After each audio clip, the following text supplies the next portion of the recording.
बहुत बहुत स्वागत आप सबका और आप सबको मेरा नमस्कार। आज का वीडियो समय निर्धारण के क्वेश्चन से संबंधित है।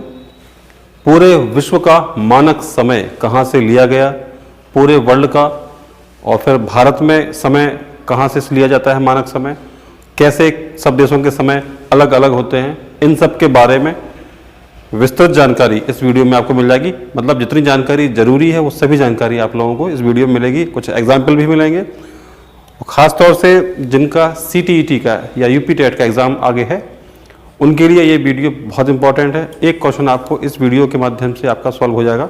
ऐसा क्वेश्चन मिलता है जहाँ समय निकालने वाला एक क्वेश्चन जरूर आता है। तो बहुत ध्यान से देखिए पूरा वीडियो।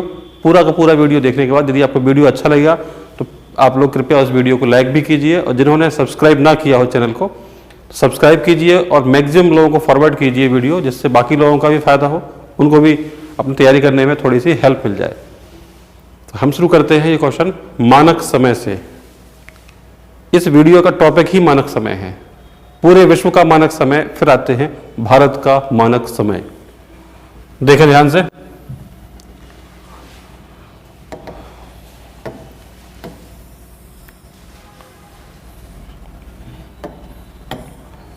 पृथ्वी पर हमने देखा होगा इस तरह की रेखाएं बनी होती हैं, काल्पनिक रेखाएं। कुछ रेखाएं होती हैं इस तरह की, ऐसी रेखाएं ग्लोब पर आप लोगों ने देखी होंगी या स्कूल्स में पढ़ा होगा बुक्स में, तो ऐसी की रेखाएं देखी होंगी आपने। और कुछ रेखाएं होती हैं ऐसे में आड़ी रेखाएं। तो जो आड़ी रेखाएं होती हैं वो होती हैं अक्षांश रेखाएं, और ये जो आप देख रहे हैं खड़ी रेखाएं ये हैं देशांतर रेखाएं। देशांतर रेखाओं की संख्या होती है 360, 360। पूरे सर्कल में होती है। ये काल्पनिक रेखाएं हैं। हर एक अंश पे एक रेखा होती है। यदि आपको मैथ में याद होगा मैथ का, वरना आप सुन लीजिए ध्यान से। पूरा सर्कल होता है, एक पूरा राउंड होता है 360 डिग्री का, 360 अंश का। ऐसे ही ये है पूरी पृथ्वी पर चारों तरफ सर्कल राउंड वे में हर एक अंश पे एक रेखा को माना गया है। मतलब ये है कि 360 अंश होते हैं पूरे राउंड में, तो पूरे राउंड में 360 रेखा है, हर अंश पे एक एक रेखा है। देशांतर रेखाएं, इनकी संख्या कितनी होती है 360, हर एक अंश पे एक रेखा है। बीच में इन रेखाओं की दूरी होती है अधिकतम, मैक्सिमम दूरी बीच में होती है। जैसे जैसे ऊपर या नीचे आएंगे तो दूरी कम हो जाती है। तो हर एक रेखा के बीच की दूरी लगभग 111 किलोमीटर होती है। ये डिस्टेंस होती है 111 किलोमीटर। और इनके बीच में जो समय का अंतर होता है वो होता है 4 मिनट का। हर दो अंशों के बीच में 4 मिनट का गैप होता है। अब ये गैप कैसे हम पता करते हैं? देखिए, ठीक सेंटर में पृथ्वी का जो केंद्र माना गया है, इधर पे जब आप देखेंगे बड़े मैप में तो वो जगह मानी गई है, वो मैप है, वो जगह है लंदन के पास, माने इंग्लैंड में लंदन के पास GMT एक जगह है, ग्रीनविच मीन टाइम, जहां से पूरे विश्व का मानक समय लिया गया है। उसको सेंटर पॉइंट माना गया है। वहां से 0 अंश उसको जगह मानकर उसके पूर्व और पश्चिम की तरफ अलग अलग टाइम दिए गए हैं। यह है जगह GMT, ग्रीनविच मीन टाइम। ये कहाँ पर है? ब्रिटेन में है, लंदन के निकट। GMT से यदि हम इस तरफ जाते हैं, ये पूरब है और इस तरफ होता है पश्चिम। GMT से पूरब की तरफ जाने पर हर एक अंश पे 4 मिनट बढ़ता है समय। पूरब मतलब आपके दाएं तरफ जाने पर हर एक अंश पर 4 मिनट समय बढ़ेगा। मतलब यदि आप 2 अंश आगे चले गए तो जो समय यहाँ पे है आगे समय 8 मिनट आगे का हो जाएगा। एक अंश पे 4 मिनट, 2 अंश पे 8 मिनट, 10 अंश पे 4 गुणा 10 40। तो जो भी देश GMT से जितने अंश आगे है उतने अंश में 4 का गुणा करते हैं, उतने मिनट वो वहाँ का समय आगे रहता है। पश्चिम में ठीक उल्टा होता है। GMT से पीछे जाते हैं, पीछे की तरफ, तो पश्चिम में आने पर टाइम पीछे होता है। हर एक अंश पे 4 मिनट का टाइम पीछे हो जाएगा। जब यहाँ पे मान लीजिए सुबह के 6 बजे हैं तो एक अंश पीछे 4 मिनट कम बजे होंगे, माने 5:56 होंगे। एक अंश आगे उसी समय 6:04 हो जाएंगे। तो जितने अंश भी हम आगे या पीछे जाएंगे उतने ही अंश के हिसाब से हम 4 का गुणा करके टाइम निकालते हैं। जैसे मान लीजिए GMT में आपको टाइम दिया हुआ है, GMT में बजे हुए हैं दिन के 12 और कोई देश GMT से 20 अंश पूरब की तरफ है, 20 अंश पूर्वी देशांतर पर यदि कोई देश है तो हर एक अंश पे, मैंने आपको क्या बताया, हर एक अंश पे 4 मिनट आगे होता है। तो जब 1 डिग्री पे 4 मिनट टाइम आगे बढ़ जाता है, प्लस होता है, तो ये 20 अंश हैं, तो ये क्या हो जाएगा 20 गुणा 4 माने कि 80 मिनट। 80 मिनट को हम कह सकते हैं 1 घंटा 20 मिनट, क्योंकि 60 मिनट मतलब 1 घंटे। यहां बजे हैं 12, तो 20 अंश आगे पूर्वी देशांतर पर जो भी जगह होगी वहां 1 घंटा 20 मिनट। 80 का मतलब कितना होता है, 1 घंटा और 20 मिनट, माने 60 मिनट ये और 20 मिनट ये।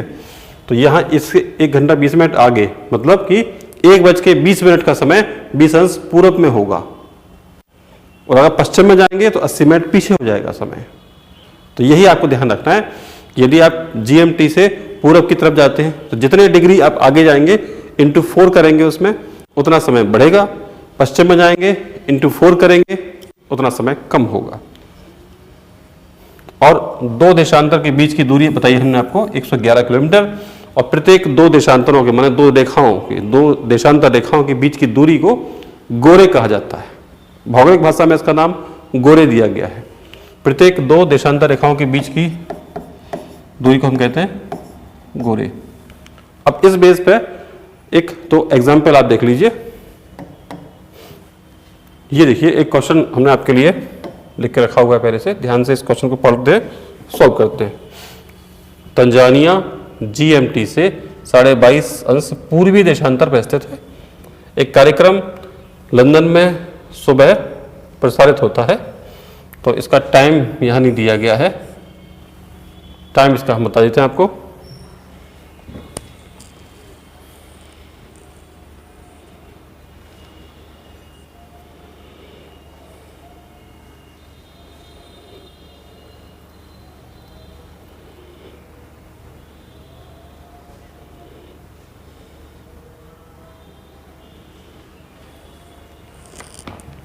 देखिए इसमें टाइम दिया नहीं गया था। इस क्वेश्चन में यह है कि कोई कार्यक्रम लंदन में सुबह 6 बजे प्रसारित होता है, तो वही कार्यक्रम तंजानिया में किस समय प्रसारित होगा, माने दिखाया जाएगा, कब वो वहाँ पे टेलीकास्ट होगा।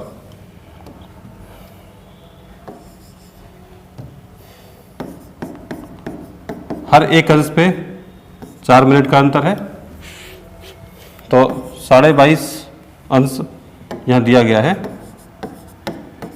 तो इसमें हम गुणा कर देंगे 4 का, क्योंकि GMT से 22.5 पूरब में है, पूरब में जाने पर टाइम बढ़ता है, पश्चिम में जाने पर टाइम कम होता है।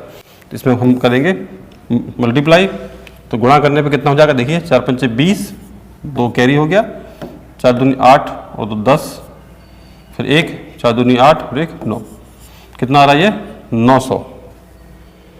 900 मतलब यहाँ आ जाएगा पॉइंट, तो ये हट जाएगा। 90 मिनट, 90 मिनट का मतलब होता है कि 60 मिनट अलग और 30 मिनट अलग, मतलब कि 1 घंटा तो ये हो गया और आधा घंटा ये हो गया। 30 मिनट का मतलब आधा घंटा, मतलब कि 1.5 घंटा। जो कार्यक्रम लंदन में सुबह 6 बजे आ रहा है वो तंजानिया में, क्योंकि ये पूरब में है, पूरब में मतलब कि राइट साइड में, वहाँ टाइम बढ़ना है, कितना टाइम बढ़ना है 1.5 घंटा। तो जो कार्यक्रम लंदन में सुबह 6 बजे दिखाया गया था वो यहाँ से 1.5 घंटा आगे, ये प्लस हो जाएगा इसमें 1 घंटा 30 मिनट, माने कि 7:30 पर दिखाया जाएगा।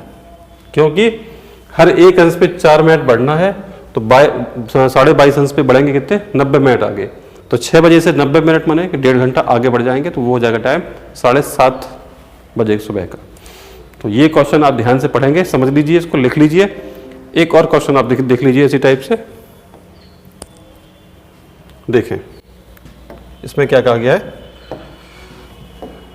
एक कार्यक्रम भारत में 3 बजे टीवी पर दिखाया जाता है, तो भारत से 10 अंश पश्चिमी देशांतर पर यह किसी स्थान पर यह कार्यक्रम किस समय दिखाया जाएगा। तो देखिए भारत के बारे में यहाँ बताया गया है। पहले हम समझ लेते हैं कि भारत के बारे में कि भारत का जो टाइम है वो कितना है। भारत का टाइम है GMT से 82.5 पूरब की तरफ, पूर्वी देशांतर पर भारत 1 अंश पे 4 मिनट पूरब में बढ़ जाता है, तो भारत 82.5 अंश पूरब में है।